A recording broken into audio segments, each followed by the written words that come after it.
Chers consoeurs, chers confrères, bonjour. Tout d'abord, je vous souhaite la bienvenue à notre 11e édition d'Officine Plus, une édition spéciale parce que la condition est spéciale à cause de la pandémie. Ce salon, il va être virtuel, à 100% virtuel. Donc, nous avons choisi une thématique sur le diabète, justement par l'occasion du 14 novembre, qui est la journée mondiale du diabète, et nous avons choisi une thématique qui va porter sur quoi de neuf pour le diabète. Et j'ai le plaisir justement de recevoir professeur Rizlan Belmejdoub qui va nous présenter cette thématique. Alors, ça sera avec le partenariat d'Officine Plus et la SMVAO. La SMVAO, c'est la Société marocaine pour la valorisation de l'acte officinal, dont j'ai l'honneur de présider. C'est une société qui vient d'être lancée par un groupe de pharmaciens d'officine, pharmaciens enseignants à la faculté de pharmacie et des médecins.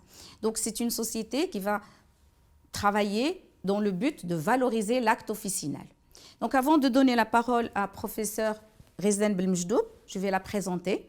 Elle est médecin de formation. Elle est également spécialiste en médecine interne. Elle est endocrinologue et spécialiste en diabétologie. Elle est diplômée de Val-de-Grâce. Elle est membre de la Société française de diabétologie, membre également de la Société marocaine de diabétologie, la SMEDIAN. Et je lui donne la parole. Et merci beaucoup d'avoir participé et d'avoir accepté notre invitation. À vous la parole. Bonjour à toutes et à tous. Tout d'abord, je voudrais remercier, un grand merci à Madame Zahi qui m'a fait découvrir donc ce que c'est que Officine Plus. Et donc, je vais vous parler aujourd'hui d'un thème qui m'est très cher puisqu'on va parler du diabète type 2.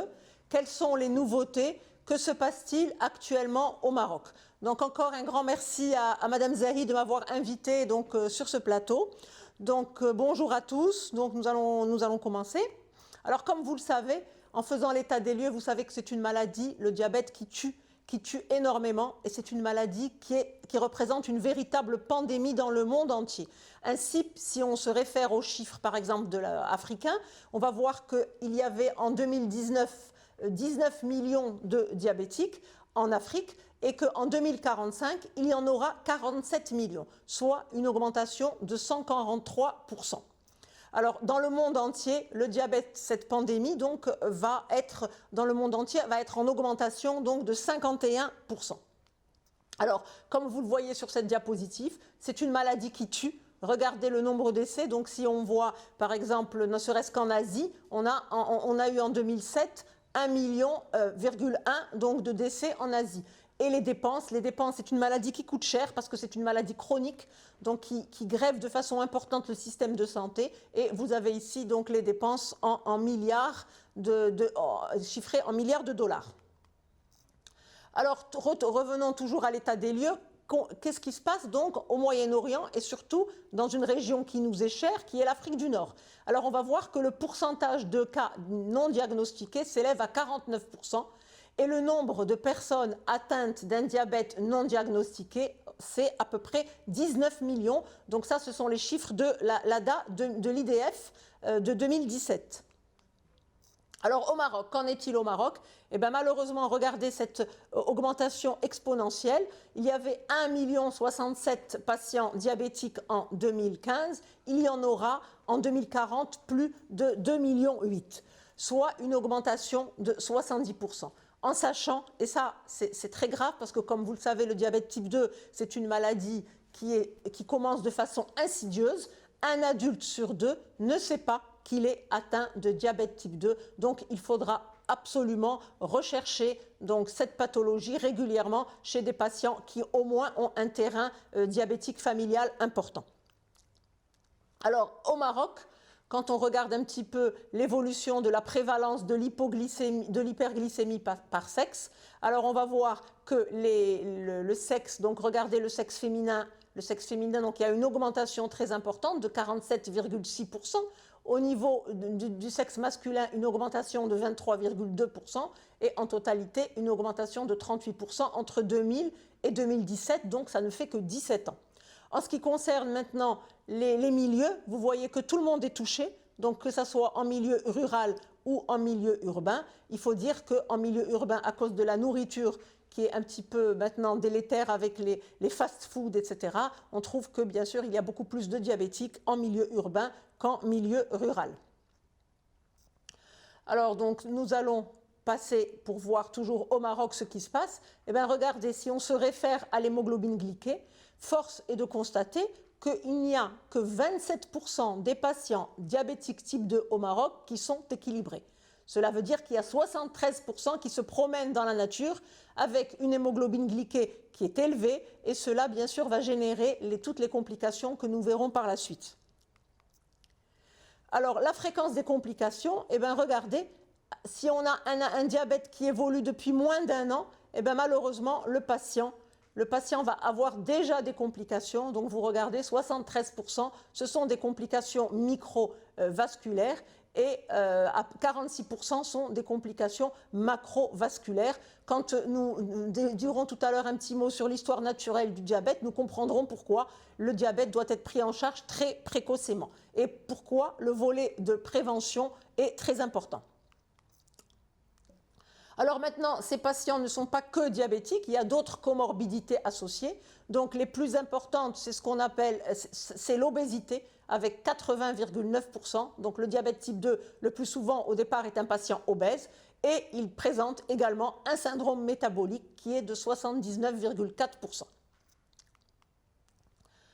Alors, au Maroc, il ne faut pas oublier qu'on est face à une inertie thérapeutique. Parce que vous savez que ça ne sert à rien d'empiler des antidiabétiques oraux. Il y a un moment où il faut absolument passer à l'insuline. Et quand on regarde un petit peu ce qui se passe, eh bien, on va voir que 61% des patients diabétiques sont uniquement sous antidiabétiques oraux seuls.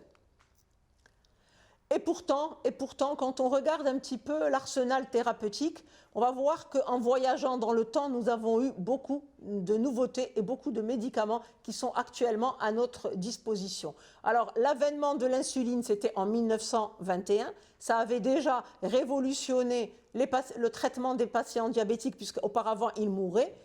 Suivi par la suite des sulfamides et de la metformine. Nous verrons que la metformine, ça reste la pierre angulaire du traitement chez le diabétique type 2, mais on va voir tout un arsenal donc, est venu compléter donc, ces trois médicaments, donc avec les médicaments importants, donc les glinides, les insulines avec les analogues de l'insuline, et puis les nouveaux médicaments donc, qui sont les inhibiteurs de DPP4, les agonistes du GLP1 et les inhibiteurs du SGLT2 qui sont actuellement au Maroc sur le marché et qui nous rendent des services vraiment très importants. Alors le défi, c'est bien sûr le traitement, mais ce traitement, il faut absolument obtenir par ce traitement un contrôle glycémique aussi proche possible que la normale et éviter bien sûr la survenue de complications micro et des macro-angiopathies. Alors finalement, qu'est-ce qu'actuellement, en 2020, nous allons demander à un traitement? Eh bien, nous allons demander au traitement qu'il soit plus efficace que les traitements précédents, qu'il soit plus sûr. Donc attention, il y aura ici un problème de recul de ces médicaments et surtout, on va rechercher s'il n'y a pas donc, de toxicité et de problèmes donc, cardiovasculaires et autres. Ces médicaments doivent être moins chers parce que tous les patients n'ont pas de couverture sociale et même s'ils l'ont, les couvertures sociales, donc ça ne veut pas dire qu'ils vont rembourser tous les médicaments. Leur façon donc d'être prescrit doit être plus simple. Et puis bien sûr, tout cela doit être fait en accord avec le patient et doit être approprié aux priorités du patient. Alors les nouveautés, quelles sont les nouveautés dans le diabète actuellement type 2 en 2020? Eh bien, vous allez voir que ça commence par la genèse des complications cardiovasculaires. Donc auparavant, qu'est-ce qu'on nous disait? On nous disait que ces complications cardiovasculaires proviennent d'un excès de glyclation et cet excès de glyclation, souvent, c'est dû à un problème donc d'une hyperglycémie ambiante qui augmente. Cette hyperglycémie ambiante étant bien sûr corrélée à l'hémoglobine glyquée. Or, on voit un petit peu que depuis 2015, cette physiopathologie a changé. Certes, il y a toujours ce qu'on a décrit tout à l'heure, mais vont venir s'ajouter un stress oxydatif Et ce stress oxydatif va dépendre certes de l'hémoglobine glyquée, donc qui est corrélée à l'hyperglycémie ambiante, mais également à la variabilité glycémique, laquelle variabilité glycémique va dépendre de l'hyperglycémie postprandiale et de l'hypoglycémie. Donc vous voyez déjà, on arrive, en plus de l'hyperglycémie basale, à rajouter l'hyperglycémie postprandiale et l'hypoglycémie. Et bien sûr, l'hémoglobine glyquée, elle va dépendre de l'hyperglycémie basale, c'est-à-dire l'hyperglycémie à jeun, et de l'hyperglycémie postprandiale. Alors, je voudrais simplement vous dire que quand le diabète type 2 commence chez un patient, il faut savoir que ce qui va se dérégler en premier, ce sont les glycémies postprandiales. Alors, quelles sont les complications du diabète? Je vais aller assez rapidement, vous les connaissez. Donc, les complications aiguës, c'est l'acidocédose, qu'on a l'habitude d'appeler le coma diabétique, le coma hyperosmolaire qui est beaucoup plus rare, qui survient en général chez un patient âgé avec une atteinte rénale, l'hypoglycémie. Alors, il faut savoir que l'hypoglycémie, on verra tout à l'heure, c'est la complication majeure et la complication la plus dangereuse donc, du diabète. Et enfin, l'acidose lactique chez des patients qui sont sous metformine et qui n'ont pas compris un petit peu comment prendre leur traitement. Enfin, les complications chroniques, vous avez les complications macrovasculaires, donc c'est le cœur, le coronaire et les vaisseaux à destinée encéphalique. Et puis les atteintes microvasculaires, donc rétinopathie, néphropathie, neuropathie. Alors, pour ne pas avoir ces complications, il faut bien sûr contrôler ce diabète. Alors, comment contrôler le diabète? Eh bien, les nouveautés, c'est ce que je vous ai dit tout à l'heure, c'est un équilibre donc, qui ne va pas reposer uniquement sur l'hémoglobine glyquée, mais qui va reposer sur un trépied. Et ce trépied est constitué donc de la variabilité glycémique et de l'hémoglobine ambiante, c'est-à-dire la glycémie ambiante, donc l'hémoglobine glyquée, et bien sûr également et des hypoglycémies. Alors, si on se résume, donc finalement, les désordres glycémiques du diabète sont séparés en 3 composantes. L'hyperglycémie ambiante évaluée par l'hémoglobine glyquée, donc c'est ce qu'on demande en général aux patients et qui va nous dire comment est l'équilibre de son diabète les 3 mois précédant le prélèvement. Mais actuellement, on rajoute la variabilité glycémique et on rajoute les épisodes hypoglycémiques. Ensuite, il faut savoir que les excursions glycémiques postprandiales constituent une composante non spécifique. Elles doivent être intégrées d'une part dans l'hyperglycémie ambiante et d'autre part dans la variabilité glycémique. Alors actuellement, on se soucie beaucoup de l'efficience et on va demander au traitement donc antidiabétique d'être efficient, ce qui devrait donc avoir pour objectif de réduire l'hyperglycémie ambiante, donc la glycémie à jeun et l'hémoglobine glyquée, le poids corporel, la variabilité glycémique et limiter surtout, donc très important, le risque de l'hypoglycémie afin de préserver à notre patient une bonne qualité de vie, qu'il soit satisfait et surtout que son traitement ne coûte pas trop cher. Alors, on va commencer par l'hyperglycémie ambiante. Donc, l'hyperglycémie ambiante, c'est quoi ses composantes? Eh bien, vous savez que l'organisme va sécréter en général une insuline basale, donc on la voit ici, et va sécréter de l'insuline à chaque fois que le sujet va manger, donc en fonction des repas. Donc, nous, on veut le traitement donc, a ainsi 2 buts, de réduire l'hyperglycémie basale, celle qui est sécrétée sur la glycémie qui va exister donc sur les 24 heures et de, bien sûr, diminuer donc les pics postprandiaux, les pics de sucre postprandiaux. Alors maintenant, on sait déjà, quand on a une hémoglobine glyquée, donc là aussi c'est nouveau, on sait si la faute incombe à la glycémie à jeun ou si la faute incombe à la glycémie postprandiale ou si elle incombe aux deux. Alors plus on va vers le haut, donc plus on a des hémoglobines glyquées autour de 8, 9, on sait que le problème est un problème purement au départ de glycémie à jeun.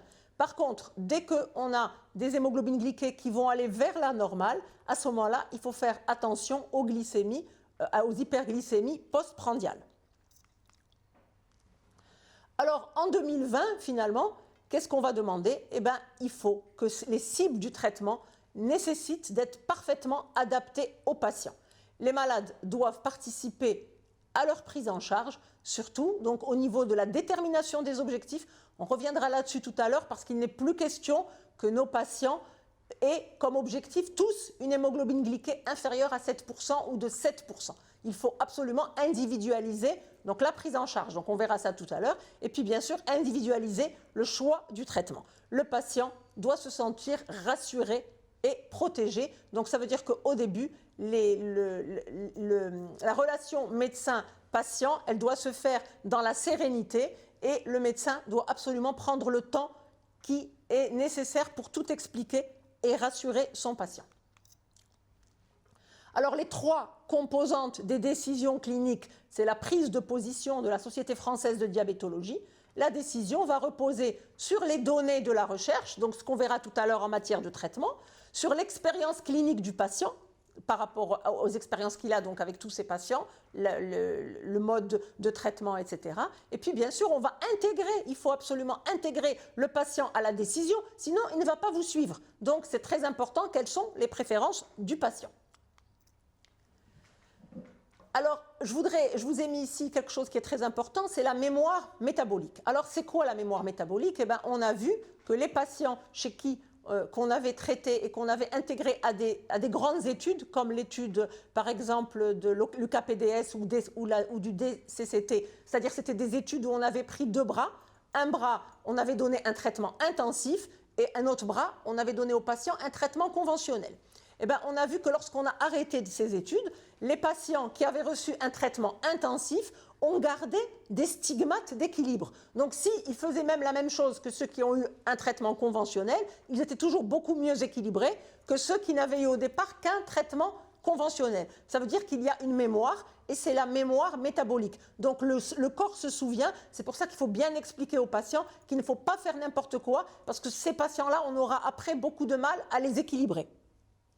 Et donc, il faut savoir aussi que la fluctuation de l'hémoglobine glyquée est un marqueur de mauvais pronostic, puisqu'il va générer les complications, qu'elles soient macro-angiopathiques ou micro-angiopathiques.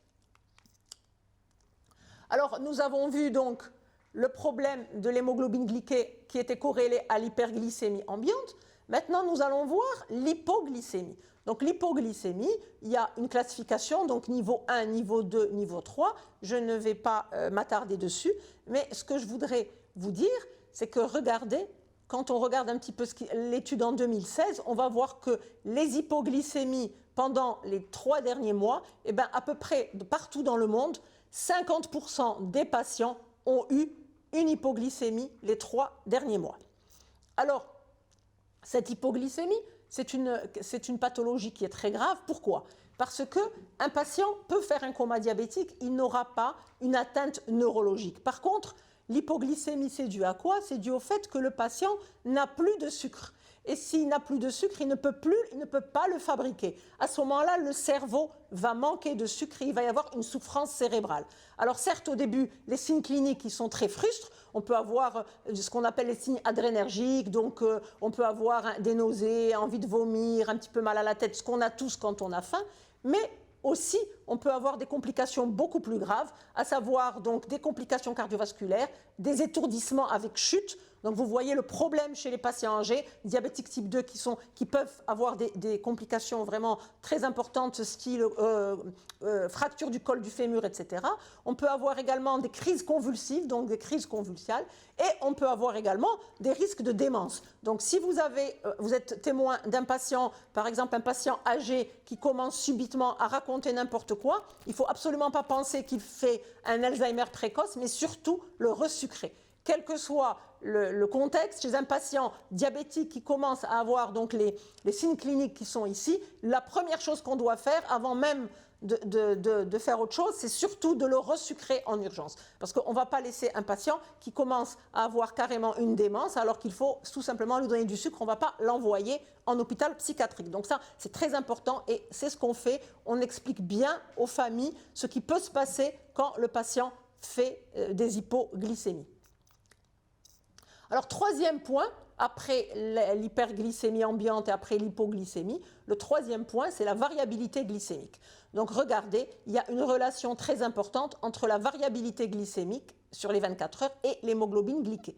Donc plus l'hémoglobine glyquée augmente, plus on aura une variabilité glycémique qui sera augmentée. Mais regardez, force est de constater ici que vous avez deux sujets. Vous avez deux sujets. Le sujet 1, il a une hémoglobine glyquée de 8%, et le sujet 2, il a une hémoglobine glyquée aussi de 8%.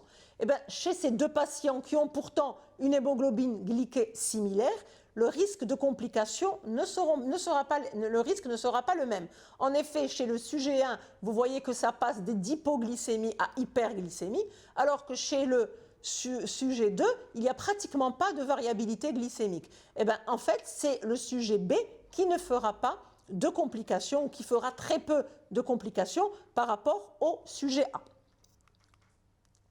Alors, toujours pour la variabilité glycémique, donc bien sûr, plus la variabilité glycémique est élevée, plus on aura des risques d'hypoglycémie.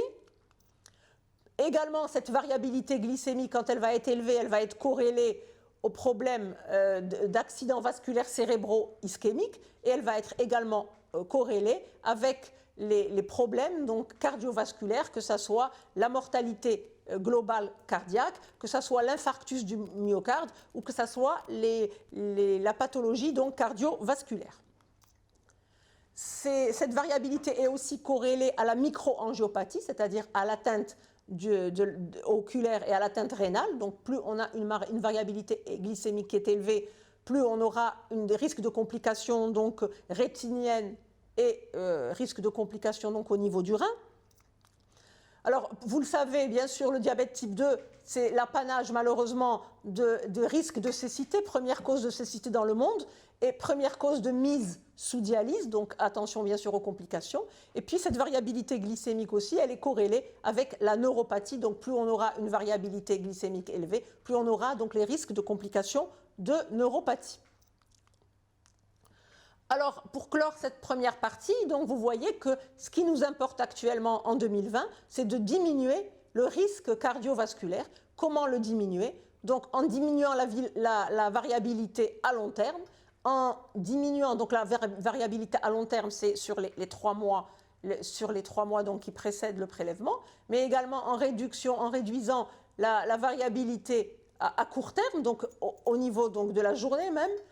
Et également, donc, ce qu'il faut faire, c'est que ne pas oublier que le corps a une mémoire, donc ne pas oublier la mémoire métabolique, pardon, et il faudra également réduire, bien sûr, l'hypoglycémie. Donc tout cela a une action très importante sur la réduction du risque cardiovasculaire chez ces patients.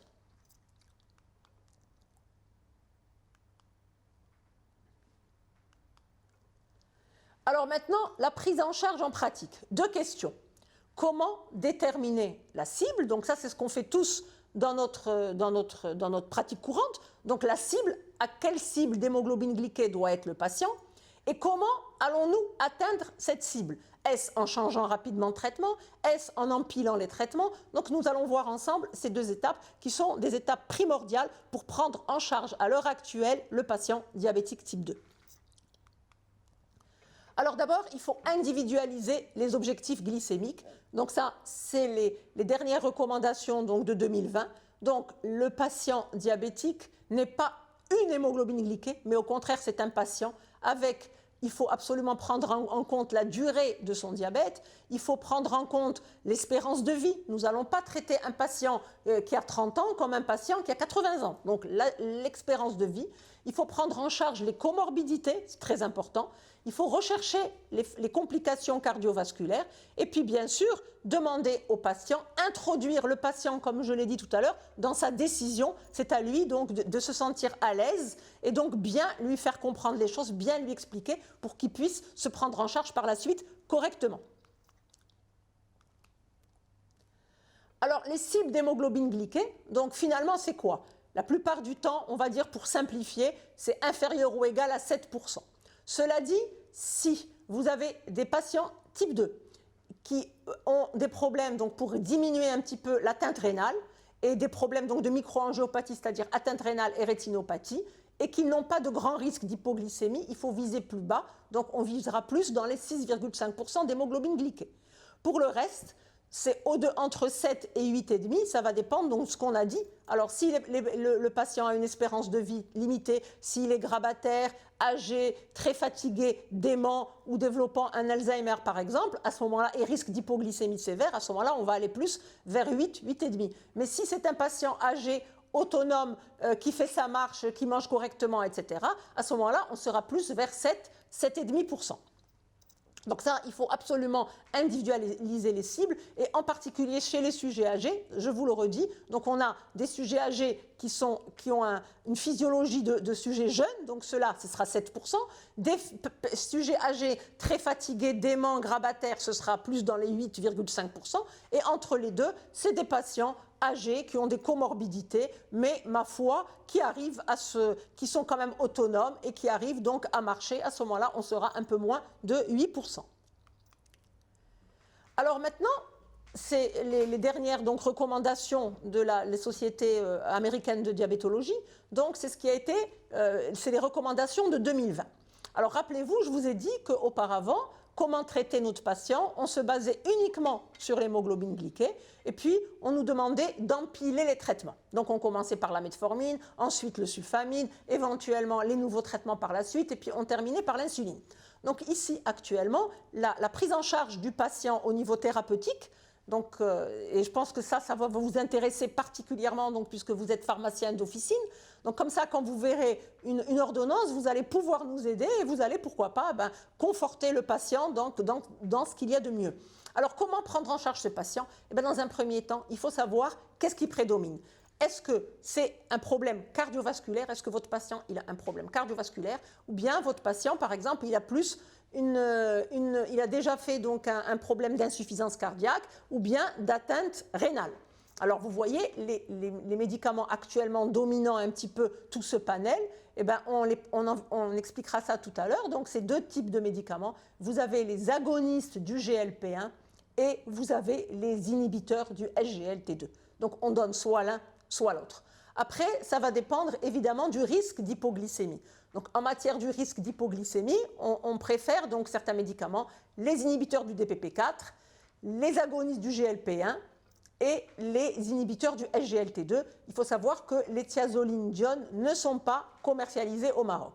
Et enfin, on va regarder un petit peu le poids du patient. Donc, ça va dépendre de son poids. Est-ce qu'on veut le faire maigrir? Est-ce qu'on ne veut pas qu'il grossisse? Donc, là aussi, ce sera l'apanage du GLP-1, analogue du GLP-1 ou des inhibiteurs du SGLT2.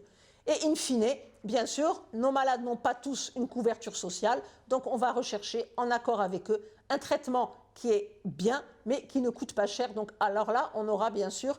C'est là qu'on pourra introduire le traitement donc, qui a toujours été là, le traitement à base de sulfamide. Alors, je vous ai parlé tout à l'heure donc du diabète type 2 et je vous ai dit que c'était très important de faire le diagnostic dès le début. Pourquoi? Parce que sachez qu'à partir du moment où vous faites le diagnostic du diabète, c'est-à-dire que vous avez une hémoglobine glyquée supérieure à 6% et surtout que vous avez une glycémie supérieure ou égale à 1,26 g au moins à deux reprises, votre patient est diabétique. Souvent, on l'interroge, il va vous dire oui, dans ma famille, il y a des diabétiques, il y a un terrain de diabétique type 2 très important. Mais à ce moment-là, sachez que la maladie diabétique, elle est déjà là. Elle est déjà là, elle est là, elle agit insidieusement, sournoisement, et on a déjà une résistance à l'insuline. Donc, quand on va faire le diagnostic de cette maladie, on va voir qu'on va avoir une diminution progressive donc, de la fonction des cellules bêta. Ça veut dire qu'à partir du moment où on fait le diagnostic, il y a déjà environ 50% des cellules bêta-langerhansiennes qui sont détruites. Donc, on doit prendre le patient à ce moment-là et surtout, éviter les complications macrovasculaires et microvasculaires qui vont se développer après 10 ans, voire 20 ans d'évolution. Mais plus on prend le patient précocement, plus on le traite, plus on explique bien, on fait une éducation thérapeutique rigoureuse, votre patient, et pourquoi pas, ne fera pas ou fera très très peu de complications micro ou macrovasculaires.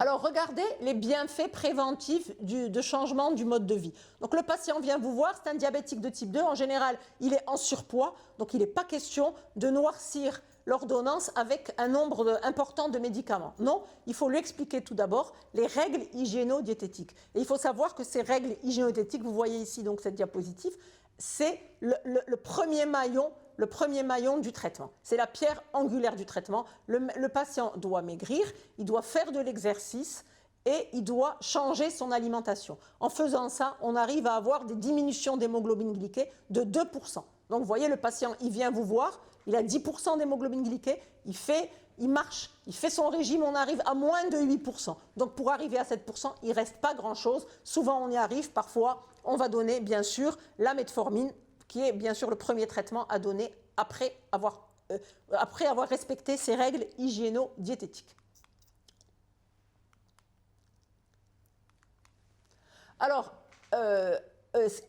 actuellement, donc là où ça a beaucoup changé, c'est l'éducation thérapeutique. Donc un patient à qui on n'a pas expliqué son régime, on n'a pas expliqué sa diététique, on n'a pas expliqué qu'il fallait qu'il marche et on ne lui a pas expliqué les complications, ce n'est pas un traitement correct. Donc il faut absolument, nous donc dans mon service, il y a donc des diététiciens et nous faisons donc de l'éducation, donc l'éducation du patient. On le fait d'abord au lit du malade, donc c'est une éducation personnalisée, mais après on fait ça dans la salle de cours avec plusieurs malades et puis après on va leur expliquer quelles sont les complications auxquelles ils doivent absolument faire attention et comment éviter ces complications. Donc c'est bien sûr l'équilibre du diabète. Alors on va faire d'abord un entretien individuel.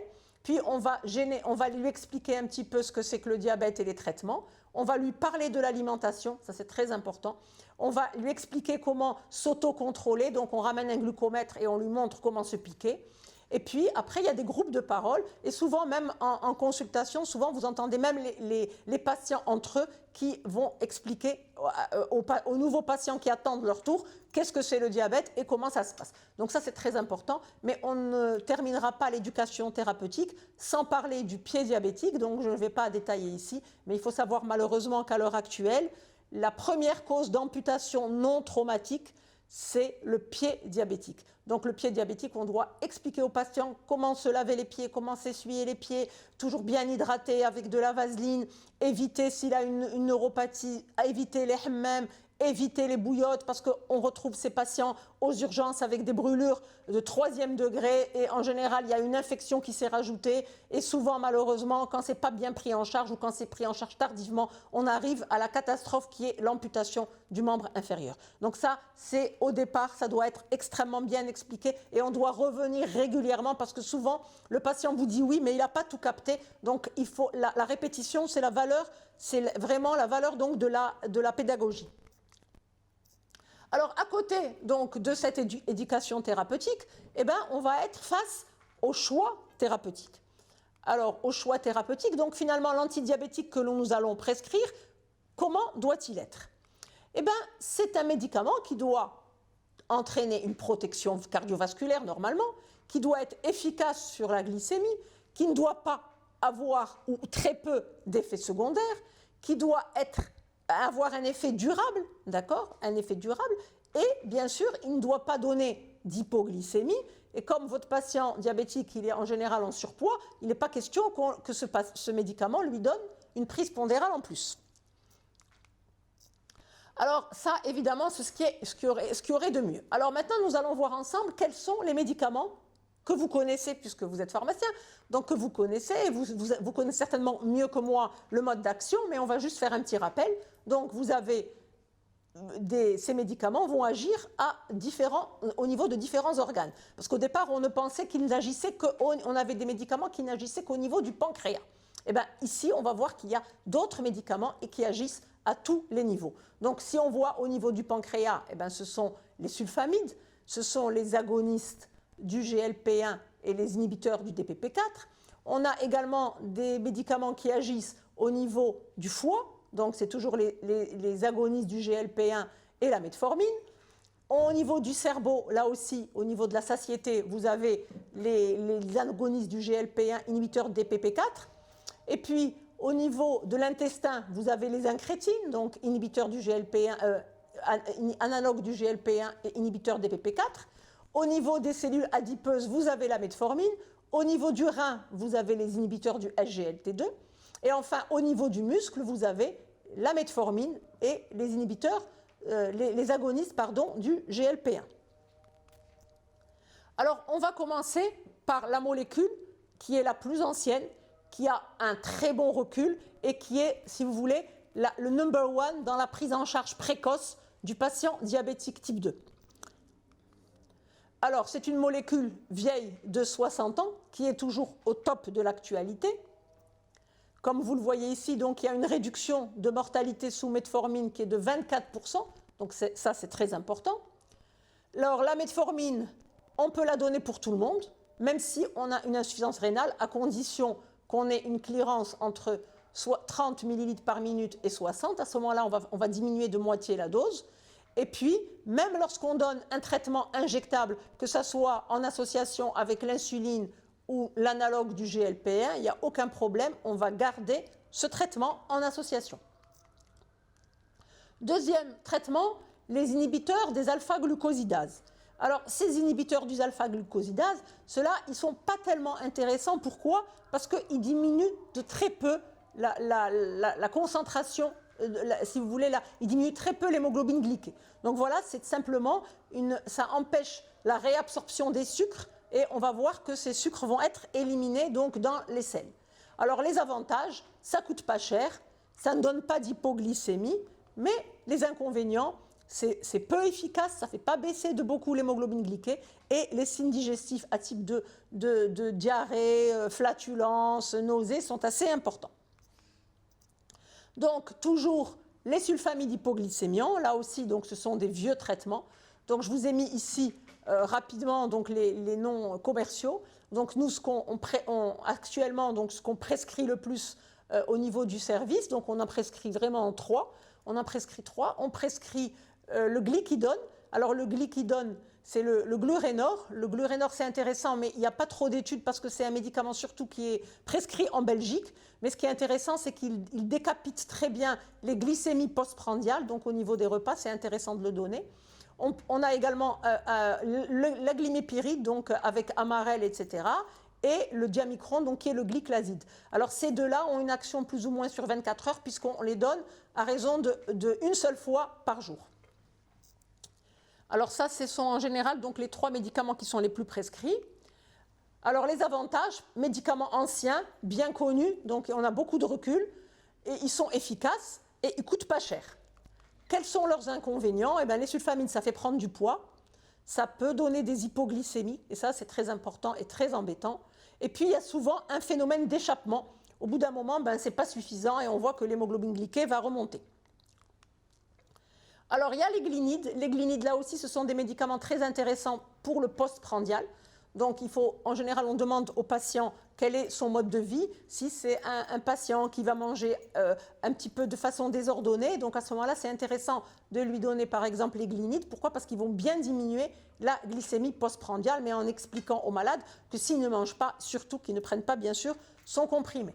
Donc voilà, ils diminuent l'hémoglobine glyquée de 0,7%. Ils augmentent légèrement le poids. Le risque d'hypoglycémie donc, est modéré, surtout donc il ne faut pas prendre ces médicaments si on ne mange pas après. Et puis bon, les effets secondaires, donc l'hypoglycémie, mais moindre quand même que dans les autres sulfamides, en particulier le glybuturide.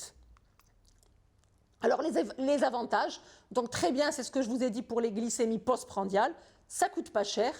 Les inconvénients, la prise pondérale, et puis bien sûr éventuellement le risque d'hypoglycémie s'ils sont trop dosés et si le patient ne mange pas tout de suite après. Alors nous arrivons maintenant aux médicaments phares de ces dernières années, les incrétines. Alors qu'est-ce que c'est que les incrétines? Donc on va donner au patient du sucre et on va voir en ce qui concerne donc la sécrétion d'insuline, comment est-elle quand on donne le sucre par voie orale ou quand on le donne par voie intraveineuse. Eh bien l'effet incrétine, c'est ce qu'on voit là, c'est l'air sous la courbe. Et on va voir que 60% de la sécrétion totale d'insuline est postprandiale, donc c'est l'effet incrétine. Alors, qu'est-ce que ce sont les incrétines? Les incrétines, ce sont des hormones. Ce sont des hormones qui vont être sécrétées par le tube digestif. Alors, on a vu que ces hormones, donc c'est le GIP et le GLP1, elles sont diminuées chez le patient diabétique. Il en a peu. Et en plus, donc, ces hormones, elles servent à quoi? Elles vont diminuer le glucagon et augmenter l'insuline. Donc, le diabétique n'en a pas beaucoup. Alors, déjà, au niveau du GLP-1, il en a peu, mais il faut savoir que ce qu'il a, ça peut être détruit par des enzymes qu'on appelle les DPP4. Alors, pour pouvoir arrêter l'effet délétère donc, de cette destruction, on a deux possibilités. Soit on va donner des inhibiteurs de la DPP4, soit on va donner du GLP-1 qui sera plus élevé que ce qu'il a normalement le diabétique. Donc on va donner soit des agonistes de ce GLP-1, soit on va donner les inhibiteurs de la DPP4. Alors où est-ce qu'ils vont agir? Ils vont agir au niveau du cerveau, en augmentant la satiété et en diminuant l'appétit. Ils vont agir au niveau de la vidange gastrique, donc on aura une diminution du poids. Ils vont agir au niveau du foie en diminuant la néoglycogénèse, au niveau du pancréas en augmentant la sécrétion d'insuline, en augmentant la prolifération des cellules bêta-langerhansiennes, en protégeant justement ces cellules. Et puis, il va y avoir une diminution également de l'hormone hyperglycémiante qui est la sécrétion, donc diminution de la sécrétion du glucagon. Ils agissent aussi au niveau du muscle. Et alors en ce qui concerne les analogues du GLP-1, ils ont un rôle de protection cardiovasculaire, alors que les inhibiteurs de la DPP4 ont, quant à eux, simplement une neutralité sur l'effet cardiovasculaire. Alors les inhibiteurs de la DPP4, donc je vous ai mis en rouge ce qu'on a maintenant actuellement au Maroc. On a la sitagliptine, donc c'était la première qui a été commercialisée, la sitagliptine. Donc tout le monde connaît, c'est le Januvia. On a la vildagliptine, c'est le Galvus. On a la saxagliptine, donc c'est l'Onglisa. Et on a la linagliptine, donc qui est très intéressante puisqu'elle peut être donnée aux patients qui sont carrément dialysés, voire qui ont une insuffisance rénale chronique terminale. C'est le Trajenta. Alors, en ce qui concerne maintenant les inhibiteurs donc, de la DPP4, donc sur les études de sécurité cardiovasculaire, on a vu qu'ils avaient un effet neutre en ce qui concerne donc les effets cardiovasculaires. Alors maintenant, les avantages et les inconvénients. Inhibiteurs DPP4, l'avantage c'est qu'on va les donner par voie orale. Ils ont un effet neutre sur le poids. Ils ne donnent pas d'hypoglycémie. Pourquoi? Parce que dès que la glycémie atteint la cible, ils arrêtent leur action.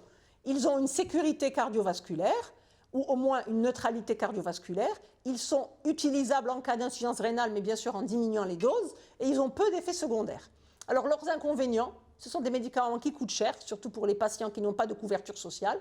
Ils ont un effet neutre sur le poids, et on peut parfois trouver des patients qui ne sont pas des bons répondeurs.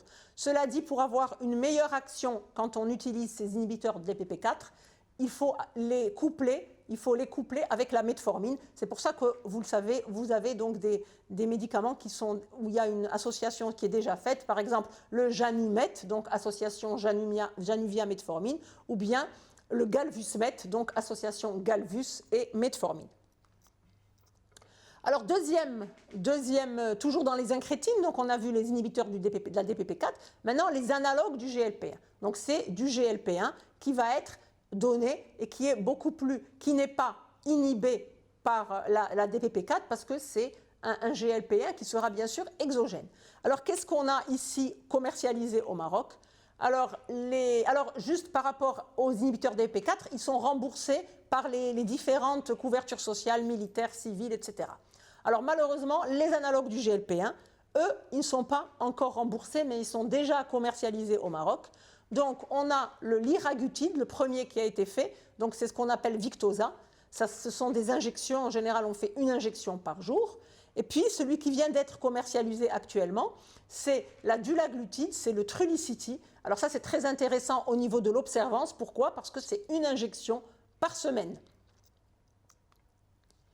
Alors voici donc les études. Donc on voit bien sûr que ces analogues donc, sont la liraglutide. Donc la liraglutide, c'est le Victoza. Donc on voit que ça joue un rôle important au niveau de la baisse de l'hémoglobine glyquée. Il va y avoir une baisse du poids corporel, donc ça fait maigrir. Et puis bien sûr une baisse de la glycémie à jeun. C'est l'étude LIRA-Switch.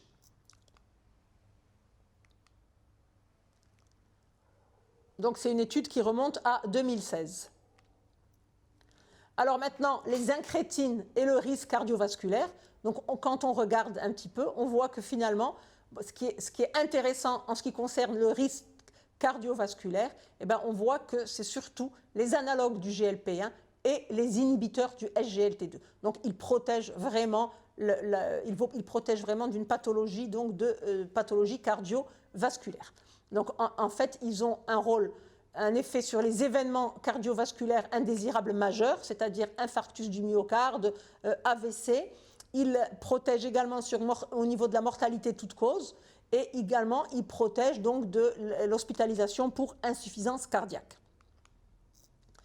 Alors maintenant, l'étude LIDER. Donc l'étude LIDER, donc on va regarder un petit peu au niveau de quoi ça agit.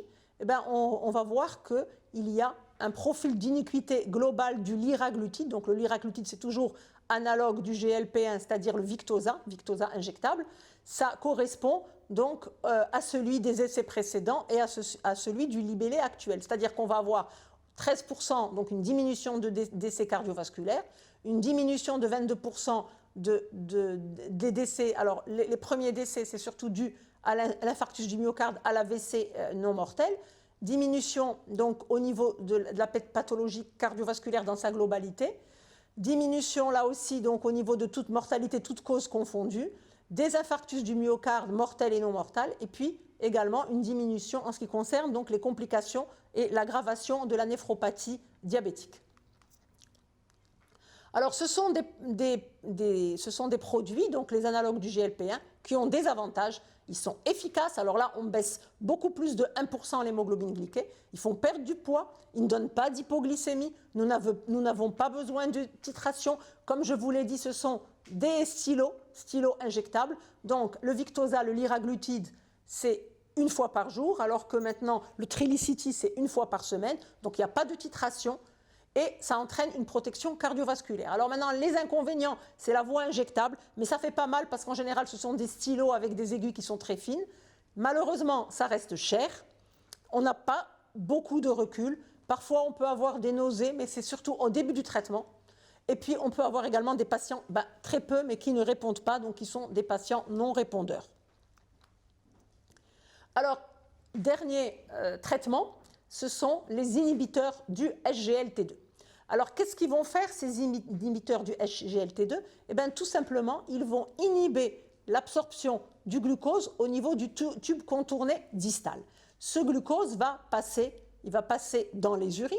Donc, en passant dans les urines, qu'est-ce qu'il va faire ? Eh bien, ça fera de l'eau et du sucre. Donc, on aura une diminution du poids. On aura une diminution, bien sûr, de la glycémie. On aura une diminution de la glucotoxicité. Il joue un rôle également en diminuant l'acide urique. Et puis, il joue un rôle sur le plan cardiovasculaire, puisque en faisant éliminer le sucre et l'eau, on fait également éliminer un petit peu de sodium. Et on aura donc une diminution de la tension artérielle. Donc, vous voyez, c'est une molécule qui est très prometteuse et qui, jusqu'à présent, donc quand même, qui nous donne entièrement satisfaction. Alors, maintenant, où est-ce qu'ils vont ? Donc, ça agit sur quoi ? Qu'est-ce que ça va donner ? Eh bien, ce serait à la limite une molécule formidable, puisque ça fait maigrir, ça protège le cœur, ça diminue les risques de cancer, ça diminue la néphropathie rénale, puisque ça protège le glomérule, ça réduit les risques d'accidents vasculaires cérébraux, et ça fait diminuer la tension artérielle, et ça entraîne donc un bon équilibre glycémique. Donc, voici cette dernière molécule. Donc, au niveau des études, donc, là aussi, donc, ça montre bien qu'on a une protection et une protection cardiovasculaire qui est importante. Vous voyez, au niveau du critère, par exemple, au niveau de la mort cardiovasculaire, on a une diminution de 38% de la mortalité. Alors ici, on va voir qu'on a des effets, c'est les effets que je vous ai dit, donc on a une diminution de l'hémoglobine glyquée, une baisse pondérale, On a également une baisse de la tension artérielle. On va avoir une meilleure clearance, donc un meilleur débit de filtration glomérulaire. Donc tout ça est imputable aux inhibiteurs du SGLT2. Donc leurs avantages, contrôle glycémique, néphroprotection, cardioprotection, diminution de la pression artérielle, perte pondérale, et il y aurait, ce n'est pas encore démontré, mais il y aurait une efficacité sur la NASH, donc c'est-à-dire l'atteinte hépatique, donc la stéatose non alcoolique. Alors les inconvénients, évidemment c'est récent, donc qui dit récent dit peu de recul. Alors comme c'est du sucre, le sujet va uriner du sucre, donc il peut y avoir, surtout chez la femme, des petites infections génitales, des petites infections urinaires, donc surtout expliquer surtout aux patientes d'avoir une hygiène rigoureuse. Bon, on peut avoir également des pollacuries. Alors l'acidocétose, de toute façon, c'est très rare puisqu'il n'est pas question qu'on donne cette molécule au diabète type 1. Une déshydratation si le sujet ne boit pas assez. Alors, il y avait eu un moment le risque d'amputation qui avait été soulevé, mais on a vu que c'était chez des sujets, c'était très particulier, et c'était avec plus la canagliflozine. Et puis bon, malheureusement, évidemment, ce sont des médicaments qui coûtent cher, et tout comme les agonistes du GLP-1, jusqu'à présent, ils ne sont pas encore remboursés par les systèmes sociaux. Alors ici, voici, chers amis, donc voici un petit peu les médicaments qui servent à traiter le diabète, vous les connaissez, donc j'ai mis une petite récapitulation, les biguanides, les sulfamides, les glinides, les glitazones, on ne va pas détailler puisqu'ils ne sont pas commercialisés au Maroc, les inhibiteurs de la DPP4, les agonistes du GLP-1 et les inhibiteurs du SGLT2. Alors maintenant, avant de conclure, on va passer à l'insuline, puisqu'on a dit tout à l'heure que le problème chez le patient diabétique type 2, à partir du moment où on faisait le diagnostic, il y avait 50% des îlots de Langerhans qui étaient détruites. Donc il faut savoir que l'histoire naturelle du diabète, malheureusement, va se terminer par l'insulinothérapie. Mais nous, ce qui est intéressant chez nous, c'est d'essayer justement, avec le nouvel arsenal thérapeutique qu'on a, c'est de ne pas donner tout de suite l'insuline. Maintenant, si on ne peut pas faire autrement, évidemment, l'insuline a sa place, mais elle a surtout sa place en fin de course. Donc, un peu d'histoire. Vous voyez les insulines donc, dans l'histoire, découvertes plus ou moins en 21. Et puis après, on a vu, donc, au départ, c'était l'insuline bovine, l'insuline porcine, puis l'insuline humaine, puis maintenant les analogues d'insuline, donc analogue lent, analogue rapide. Donc, voici un peu l'histoire. Donc, je vous ai mis ici les différents types d'insuline qu'on a et puis leurs noms commerciaux. Donc, les insulines prandiales, les insulines courtes et puis les insulines basales. Donc nous, on utilise, dans mon service, les malades, ils ont une couverture sociale, donc on préfère, en général, on donne les insulines Aspart ou l'insuline glulisine ou la Lispro. Donc ce sont des analogues d'insuline rapide. Et on va donner souvent donc, les insulines basales. Donc actuellement, on a celle qu'on a bien expérimentée, donc c'est la Glargine, c'est la Lantus. C'est également la Détémir avec la Lévémir. Mais maintenant, donc, on a à notre disposition une insuline très intéressante, mais qui n'est pas encore, qui est commercialisée, mais qui n'est pas encore remboursée. C'est l'insuline Glargine U300. Donc, si vous voulez, une Lantus encore plus lente. Et puis, on a l'insuline Degludec. Donc, Degludec, c'est une association d'insuline lente. Et en général, on l'associe à une insuline rapide. Alors, voici les profils d'action d'insuline. Donc, c'est ce que je vous ai dit, les lentes, les très lentes et puis les rapides. Alors, les nouvelles insulines basales de deuxième génération, donc la dernière qui vient d'arriver sur le marché, qui n'est pas encore remboursée, c'est la Toujeo. Vous voyez qu'elle est beaucoup plus, d'abord, elle est beaucoup plus stable dans le temps et surtout, elle couvre beaucoup plus les 24 heures puisqu'on peut il peut y avoir une couverture qui va jusqu'à 36 heures. Également maintenant, la deuxième insuline qu'on a sur le marché, donc c'est, alors bon, la Glargine, pardon, excusez-moi, donc la Glargine, la voilà, hein, donc c'est une insuline très intéressante, donc très peu d'hypoglycémie, très stable, insuline très stable. Et puis donc, je pense que nous sommes arrivés au terme de cette petite récapitulation sur ce qu'on fait en matière de diabète type 2 en 2020. Donc il est temps de conclure. Donc, vous savez finalement que le diabète type 2, c'est un véritable problème de santé publique au Maroc. Chaque patient est unique, donc aura un traitement individualisé. Donc c'est très important, tant pour l'objectif glycémique, donc c'est-à-dire l'objectif en matière d'hémoglobine glyquée, mais également tant sur l'approche thérapeutique.